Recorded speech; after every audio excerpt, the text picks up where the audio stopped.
Anime, my one-hit kill sister. Now moving on to episode 12, or the final episode. The weather outside is still rainy.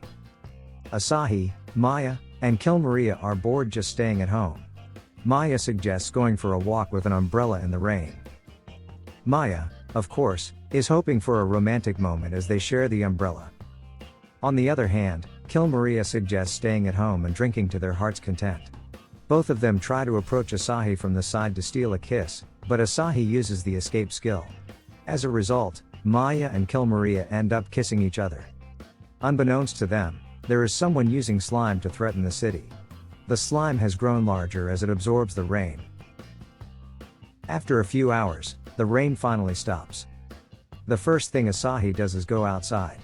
However, upon seeing the condition outside, they are trapped by a flood.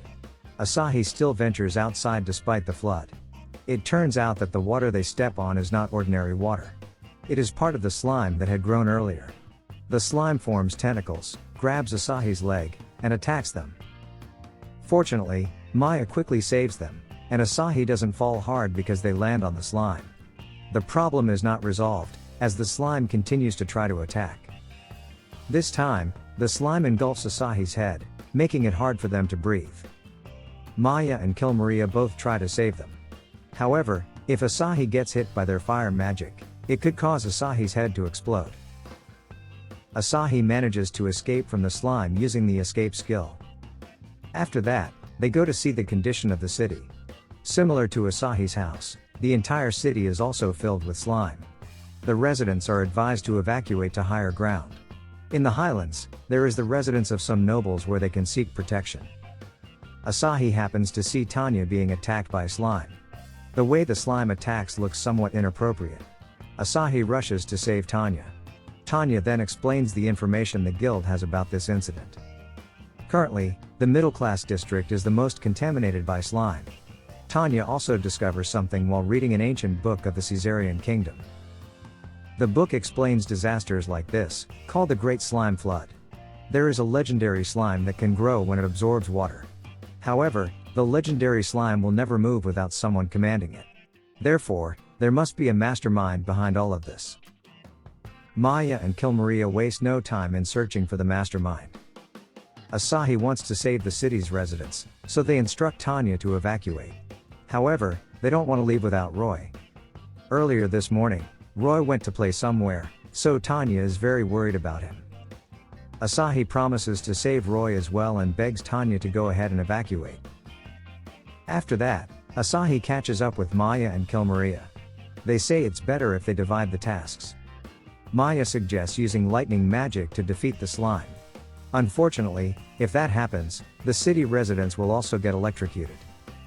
Not to be outdone, Kill Maria proposes to burn the slime until nothing is left. Both of them can only think of brutal ways. Asahi commands them to stay quiet until everything calms down. However, they both can't just stay silent if there is a mastermind behind all of this. Meanwhile, the people who are trying to evacuate are suddenly startled as many monsters are summoned. Fortunately, among them is the Bamunk party which can defeat all of those monsters. Not only there, but monsters also appear on the other side of the city. The mastermind of this incident smiles as they observe everything from the top of the tower. Meanwhile, Roy is currently with a girl who has an injured leg. They hide to avoid being found by the monsters. However, they still have to go to the evacuation site. Shortly after, Roy is relieved to hear Asahi's voice approaching him. Asahi will carry the girl, entrusting Roy to lead them to the evacuation site.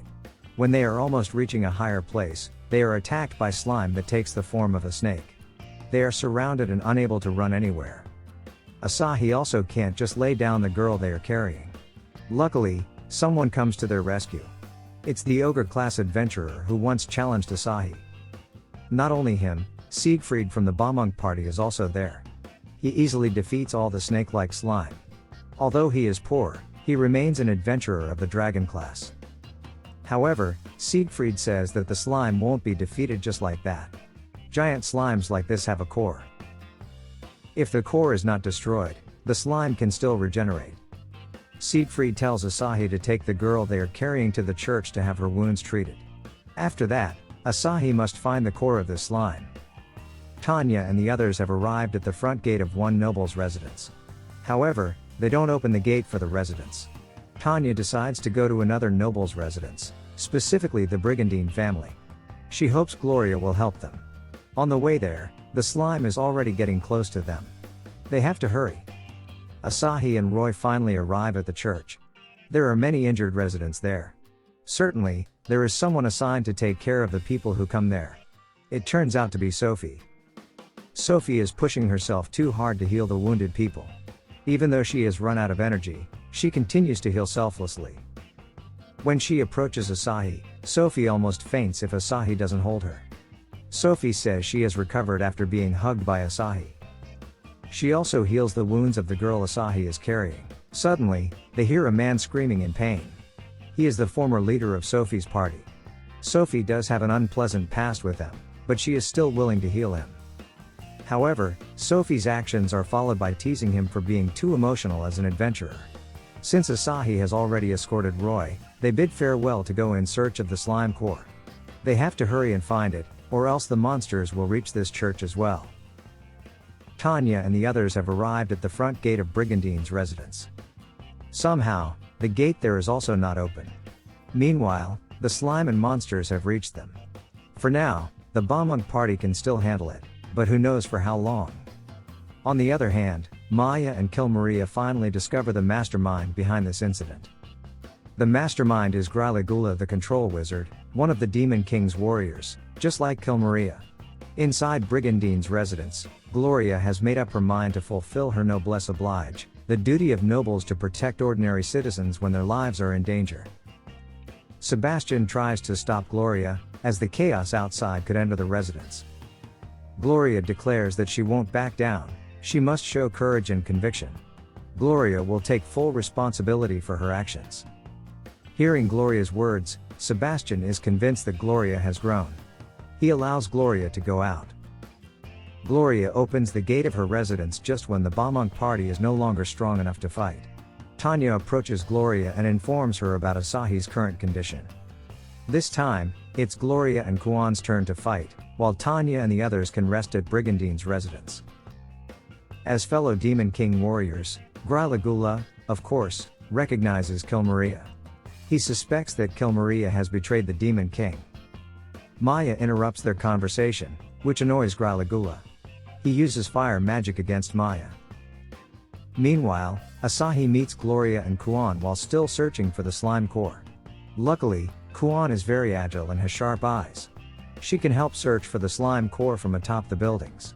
It doesn't take long for Kuan to find the core. Back with Maya, she is unscathed by Gryla's attack. She says the fire is only as warm as a sauna. Then, Kill Maria wants to show the real fire to Gryla. Although she ends up badly beaten, Gryla can still withstand her attacks.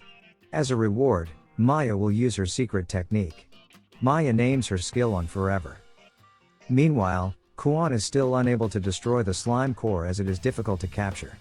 Even when Asahi and Gloria join the attack, the slime raises itself to protect its core. Asahi has an idea. He asks Gloria to throw him up. Unfortunately, Asahi is still not high enough to reach the core. However, for some reason, the height of the slime throughout the city suddenly decreases. Thanks to that, Asahi's position is now equal to the core. He uses the stone throwing skill that has reached level 2. Unexpectedly, the slime core can move to dodge the attacks. Asahi also has another surprise, the curved ball skill. Finally, the slime core is completely destroyed. Asahi falls from that height, but luckily Maya saves him. Fortunately, there are no serious casualties in this incident. Then, Asahi is still wondering why the height of the slime suddenly changed. Maya doesn't want to admit it, but it's because her attack on Gryla was so powerful that it created a large hole. The number of slimes decreased because they entered the hole. At the end of the episode, Asahi ranks up to the golem level thanks to his contributions during the Great Slime Flood. Asahi's Super Force party and guild members come to his house to celebrate. However, they end up causing a ruckus at the party, even though it was held to honor Asahi. Suddenly, Tanya comes to thank Asahi for saving Roy. She even wants to kiss Asahi as a reward. Sophie and Gloria also join in, wanting to kiss him upon hearing them. While the three of them are still arguing, Asahi goes outside to find some peace and quiet. There, he meets Maya. Maya doesn't want to join the party because Asahi is the star of the day. She is proud of Asahi's progress so far. However, it's all thanks to the help of others, including Maya. Asahi is grateful to have a sister like Maya. As usual, Maya ends up wanting to kiss him. It's actually Maya who hasn't grown at all. This is the end of episode 12, the final episode of this anime. Thank you so much for watching. Don't forget to subscribe so you won't miss another anime recap.